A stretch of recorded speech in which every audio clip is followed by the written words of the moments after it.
Good morning student. M G Rathi की book का हम क्वेश्चन नंबर फर्स्ट करने जा रहे हैं।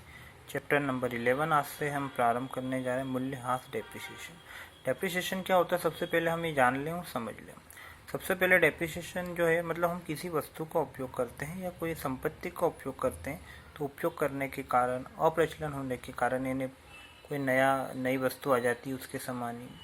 जैसे मोबाइल के पुराने मॉडल होते हैं, फिर एक नया मॉडल आ जाता है तो पुराने मॉडल की कीमत कम हो जाती है, फिर नया मॉडल आता है तो फिर पुराने की मॉडल की कीमत कम हो जाती है।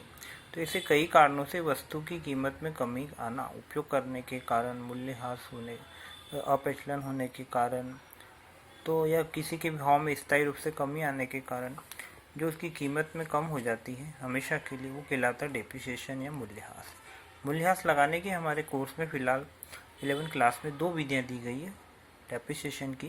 नंबर 1 फिक्स इंस्टॉलमेंट मेथड, दूसरी है डिमिनिशिंग इंस्टॉलमेंट मेथड, स्थायी किस्त पद्धति और घटती किस्त पद्धति। इनके और भी कई नाम है तो वो मैं आपको थ्योरी के रूप में बताऊंगा।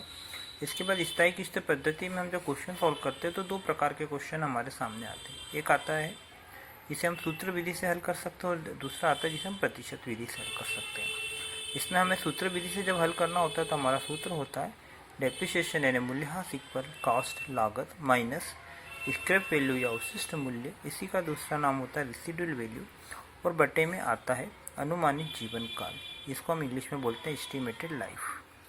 हम ये होता है क्या, लागत यानी हमने जैसे कोई वस्तु खरीदी या मशीन खरीदी, संपत्ति खरीदी, तो उसको खरीदने की कीमत, उसको लाने की कीमत, उसको फिटिंग कराने की कीमत, स्थापित करने की का खर्चा, ये सारी उसकी लागत में आते हैं। स्क्रैप वैल्यू क्या होता है?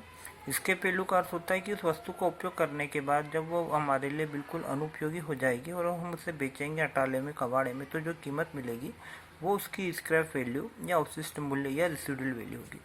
अनुमानित जीवन काल का अर्थ होता है कि उस वस्तु का उपयोग हम कितने वर्ष या कितने समय में करेंगे, तो अनुमानित जीवन काल या एस्टिमेटेड लाइफ होता है। तो कॉस्ट यानी हमने खरीदी कीमत वो, और उसमें सारे खर्चे जोड़ते तो कॉस्ट बनती। अब प्रतिशत विधि में क्या होता है, तो प्रतिशत विधि में मूल्यह्रास जो होता है इसका हमारा फॉर्मूला लागत गुणित मूल्यह्रास है डेप्रिसिएशन की रेट, डेप्रिसिएशन और अपॉन 100 या बटे में 100। तो लागत यानी cost into rate of depreciation upon 100। तो ये इन चीज़ों को ध्यान रखना और याद करना आपके लिए ज़रूरी है। इसके बिना आप न्यूमेरिकल क्वेश्चन को सॉल्व नहीं कर पाएंगे।